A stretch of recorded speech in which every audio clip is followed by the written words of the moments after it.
Alright guys, Artie here with an old Deathmatch VOD from the Voobly 2015 patch, and we've got Kimo playing off against Magic. So we've got two absolute legends of the game, some of the best players in their time, facing off on Deathmatch mode. We're not playing Supremacy today.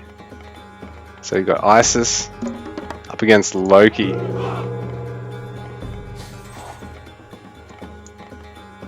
So mercenary spam starting out. A sneaky couple of Ulfsarks. One to try and wall off. One to possibly go for some proxy building.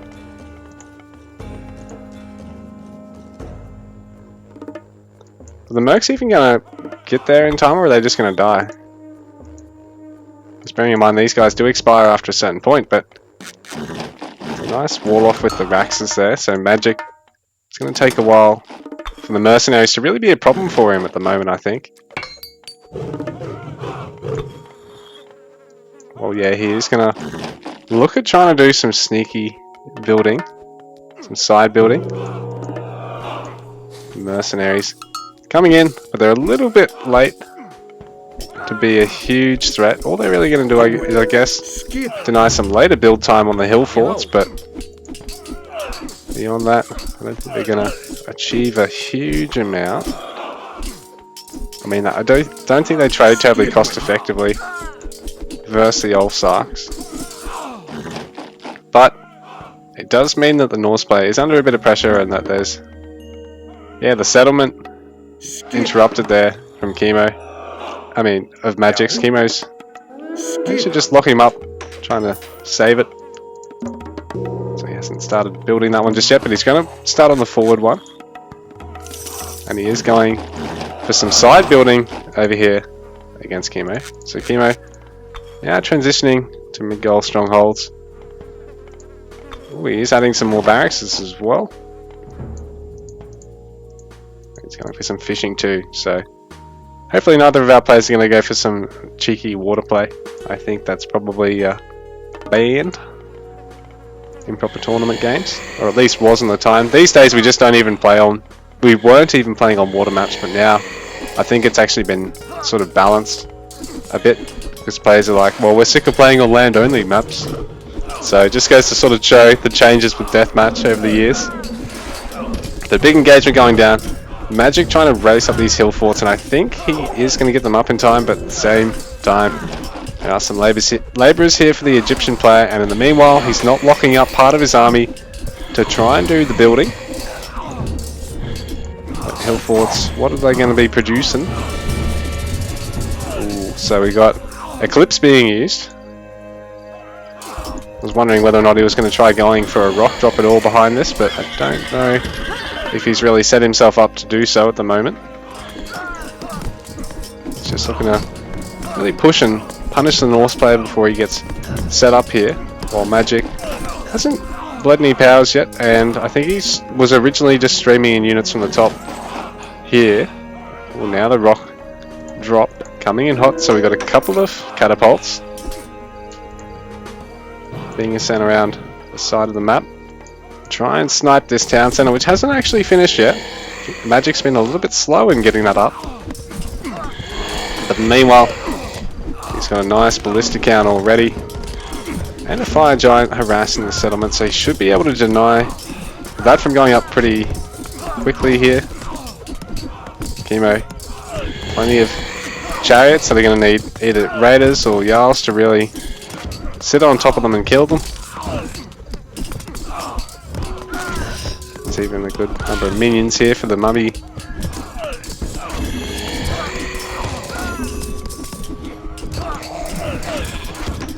Yeah, I don't think he got one then though. It was a bit wasted.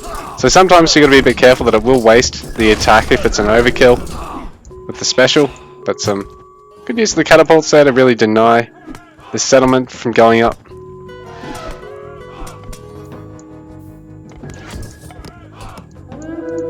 Meanwhile, Magic looking to creep forward with this side building. I don't think he's really pushed at all with it. He's just been training units from down here now to not really give himself away. Originally he streamed everything down here when he had control over here to try and force up the fortresses, but For now, he just seems to really be content on slowly working on a temple, I guess, for fire giants. But really, I don't know. I think he might have been best off maybe going for like 2 forts quickly and streaming a few more units out, or a few more infantry. I mean, I know there's shitloads of camels here, but with raiders and Jarls, you probably should be able to hold this here.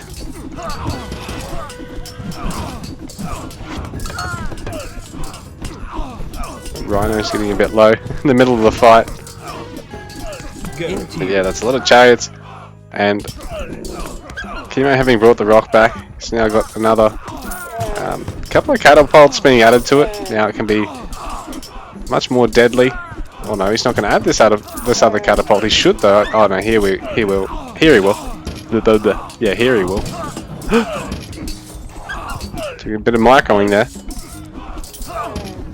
But the mostly cavalry army of the Norse player now is really able to start threatening the huge chariot ball, but only to a point. Once they start fighting under the towers, he's going to need to come back and get some more fire giants and ballistas in support. Oh, that Sphinx probably could duck out here and maybe harass this market line, because there's only a single market there for magic at the moment.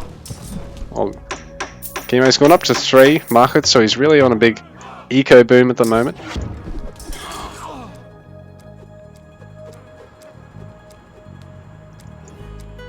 Magic sending a big ball of raiders up to support his forward building here. I don't know if he's really got anything in production out of it, but he is running quite low on resources. Kimo's really running quite low on gold, but in saying that, he's gonna try and disrupt the raid incoming now. All these raiders going to be able to interrupt the gold gatherers there, but there's not a huge amount. There's much more of them tucked safely away over here on the mining camp, which Kimo is already prepared to come and defend. That plus he's going to sit on top of his trade line. So really, Magic just has to try and punish these towers in the center here. Maybe even try and pinch the settlement if he can afford to do so.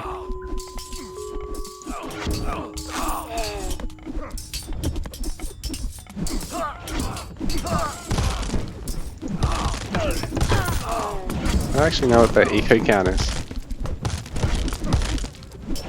I don't know what their eco pop is. The Nidhogg's been used now by Magic, and he's really trying to use this to deny use of the rock to try and... Oh, the rock did actually... I missed this, but Kimo actually managed to snipe that town center there of Magic's. So after successfully delaying this one, he's actually sniped this one. I did miss that one, apologies guys. And now the Nidhogg, we cleaned that up. I did think he got it in the end. Yeah, he did. Nidhogg tanky enough that he can just sort of back out and now come and poke the market line. In the meanwhile, Magic has now decided to hit the gold mine, realizing that his opponent wasn't sitting on this one, and I've got control of this one, then he must be on the one over here at the back of his base. So he's picked his moment, he's come in, he's going to get an awful lot of villager kills right now. In the meanwhile, Kimo has been pushed off that town center as well.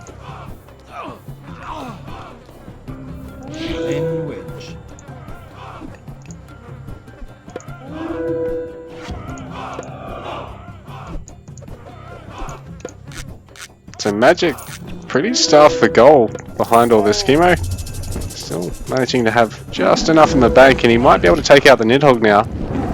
So if he can do so, he's thinned out a lot of the raiders at the moment, while a lot of the rest of them have had to come back and reinforce this army over here.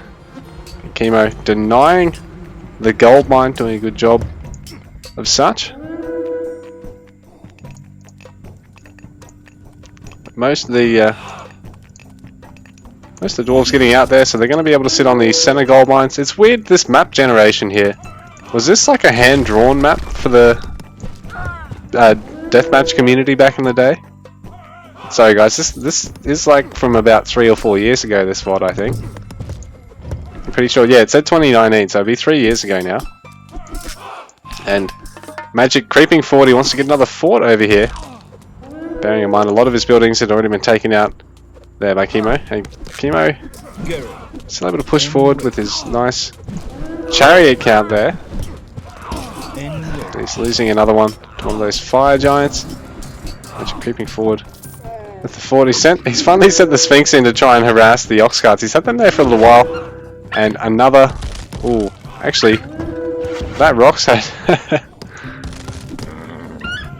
Magic's actually been using the spy attack on that rock. He didn't actually kill it to begin with, but now he's going to pick off the siege before the town centre snipes, so that's a bit of an expensive loss there for Kimo. But the meanwhile, he's got to deal with more raids in his base. Magic, again, harassing the market line with this big ball of raiders. There's a whole bunch of chariots streaming in to hit the gold mines. Oh, and some nice map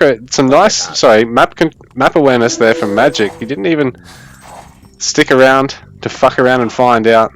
The chariots of Kimo have got to go much deeper into the base and now hit the market line. And Magic just reshuffling onto this other gold mine.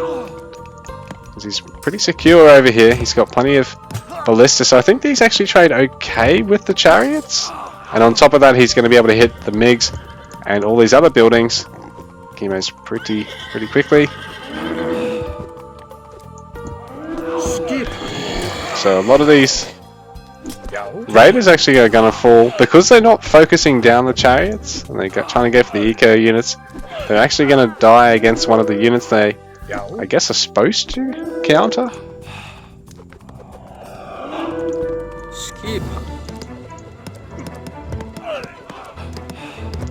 So Magic really going for the siege now. How many of these has he got? He's got 8 of the ballista. He's going to be able to take down that MiG pretty quickly. That one villager's not going to be able to do the job preparing to that alone. Magic's now going to wall up his trade. Does he have another rock on the way, Kimo? No, he's just got another mummy on the way.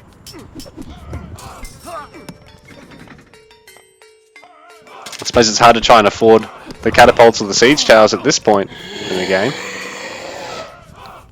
For whatever reason, I can't actually see like an eco score of the players, unlike on some of the newer VODs with Ipert's UI. Like, Ipert's UI is great, but yeah, I think with these older patches, the technology wasn't there yet. Whereas like brand new extended edition replays, and I think even brand new Voobly replays, you've got like a big ticker to go through of all the stats and everything, which is great. So I can't really tell what the ecos are like, but judging by Magic's score, I think he's actually really started to pull ahead of the Egyptian player on eco at the moment. There just doesn't seem to be enough gatherers on any gold here for Kimo, and he's trying to clean up this whole bunch of fire giants with just a handful of chariots.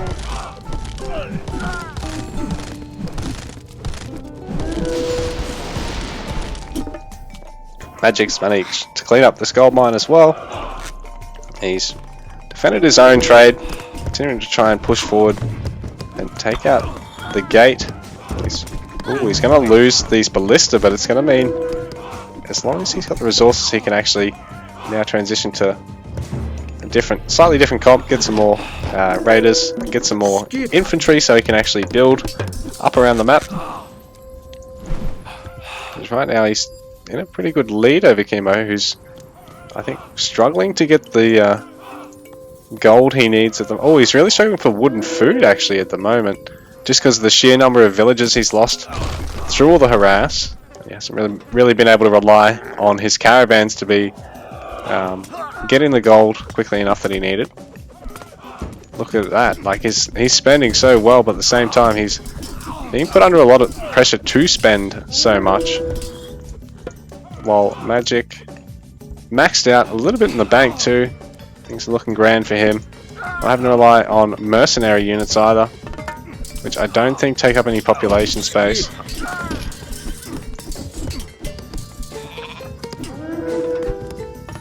So Magic with a nice 4-town center set up now. Still trying to harass the fire giants, but the mummy gonna be able to turn it into a minion pretty cost effectively there.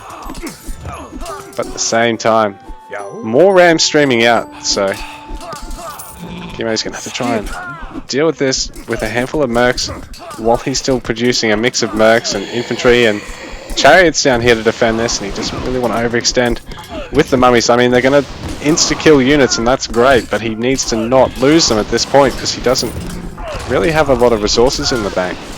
Yeah, now he's really struggling for gold once again. Dropping the mummies makes it hard for him to actually now get more chariots or mummies, or just any of his infantry. It's a huge ball of fire giants and ballista now for Magic. But Kimo's managed to sneak the chariots into his opponent's base here. I don't know how he fit these in. How did he run them through? Did he just come down this way? Yeah, he must have just run through. Took the long way round. Managing to harass a few ox carts, but he's now going to lose the chariots to a handful of ulfs, so I'm not sure if he should have stuck around so long or if he should have just focused on the caravans instead of trying to kill the ulfs first. And Magic is again knocking on Kimo's door. The siege workshop's going down. There's still another one over here, but there's not a lot of production left here for Kimo, and he's only down to about 75 pop at the moment. Magic's still maxed out at over 100 pop more than that, so he seems to be taking a very dominant position. Kimo doing a bit of a Custer's last stand here, but now he's flat out of gold, still only at about 90 pop. He's not really in a position to harass Magic anywhere around the map at the moment, I don't think.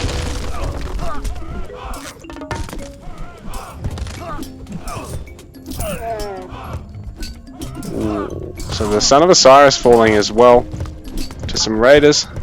Not great for Kimo because he's really going to be relying on that for the area damage just to bring down all these fire giants, but losing him, it's going to be a struggle from here.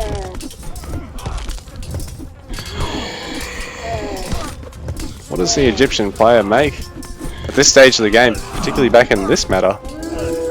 But I suppose, you know, Magic's already quite a fair bit ahead. I think Kimo's just staying in just because he can afford to keep delaying his opponent, but at the same time, it's going to be extremely difficult for him to turn this around from here. Down to only 2 town centers, he's lost his temple. Does have another one. He's got not a lot in the bank, and he's going to have to try and rush up another MiG. Cutting into his eco, so 9 of his vills. Going to have to focus on building. Well, Magic just continues to creep forward at the moment. He must not even finish that topside wall now. Tower's not got a lot on it, but Magic's just going to try and focus on the town center. GG. Kimo taps out.